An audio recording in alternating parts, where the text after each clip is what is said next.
Hello everyone, welcome to digital food. आज हम इस वीडियो में बात करने वाले हैं कि रेलवे टेक्नीशियन की भर्ती में क्या क्या मेडिकल स्टैंडर्ड रहने वाला है। जैसा कि आपको पता है कि डॉक्यूमेंट वेरिफिकेशन के बाद आपका मेडिकल टेस्ट कराया जाता है, और अगर आप मेडिकल टेस्ट में पास नहीं हो पाते हैं तो आप पूरी की पूरी वैकेंसी से डिस्क्वालीफाई कर दिए जाते हैं और आपका सिलेक्शन नहीं हो पाता है। तो हम यहाँ पे देख लेते हैं कि टेक्नीशियन की भर्ती में कौन कौन से मेडिकल स्टैंडर्ड रेलवे के द्वारा रखे गए हैं। यहाँ पे आप देख सकते हैं कि रेलवे के द्वारा टेक्नीशियन की भर्ती में 3 तरह के मेडिकल स्टैंडर्ड लिए गए हैं। पहला है A3, दूसरा है B1, तीसरा है B2। जो आपका A3 मेडिकल स्टैंडर्ड है वो आपका रेलवे टेक्नीशियन ग्रेड 3 के ट्रैक मशीन वाली पोस्ट के लिए। B2 स्टैंडर्ड आपका रेलवे टेक्नीशियन ग्रेड 3 में क्रेन ड्राइवर के लिए है। बाकी जितनी भी पोस्टें हैं, चाहे वो टेक्नीशियन ग्रेड 3 की हो या टेक्नीशियन ग्रेड 1 की हो, सभी के लिए मेडिकल स्टैंडर्ड आपका B1 ही है। एक एक करके हम तीनों मेडिकल स्टैंडर्ड के बारे में देख लेते हैं कि क्या क्या इनमें शामिल है।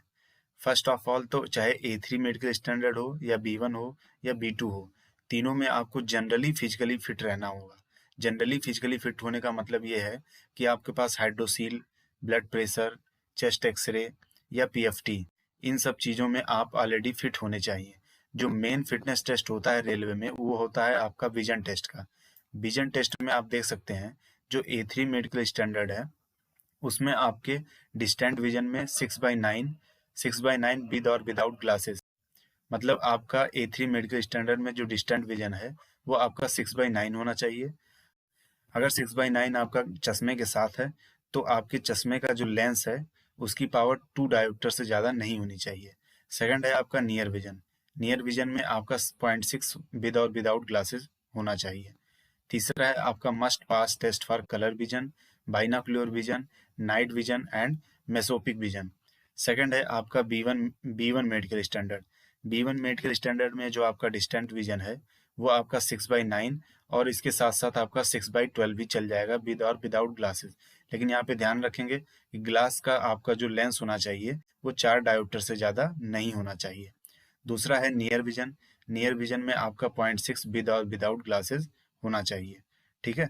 तीसरा है आपका must pass test for colour vision, binocular vision, night vision and mesopic vision. हम तीसरा है आपका B2 मेडिकल स्टैंडर्ड। B2 में आपका डिस्टेंट विजन में 6/9, 6/12 विद और विदाउट ग्लासेस। ठीक है। जो आपका B1 के लिए डिस्टेंट विजन का स्टैंडर्ड है वही आपका B2 के लिए भी है।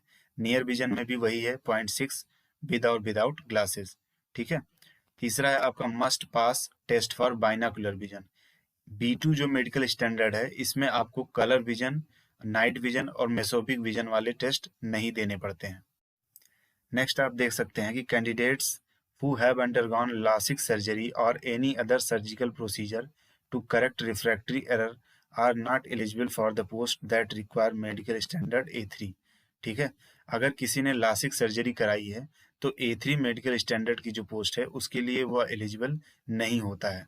जैसा कि मैंने आपको बताया कि जो A3 मेडिकल स्टैंडर्ड है वो आपके किस पोस्ट के लिए है, टेक्नीशियन ग्रेड 3 के ट्रैक मशीन वाली पोस्ट के लिए। मतलब अगर आपके पास लासिक सर्जरी अगर आपने कराई हुई है तो आप बाकी पोस्टों पे तो एलिजिबल रहेंगे, लेकिन जो A3 मेडिकल स्टैंडर्ड वाली पोस्ट है, मतलब टेक्नीशियन ग्रेड 3 ट्रैक मशीन वाली पोस्ट, उसमें आप एलिजिबल नहीं हो पाएंगे।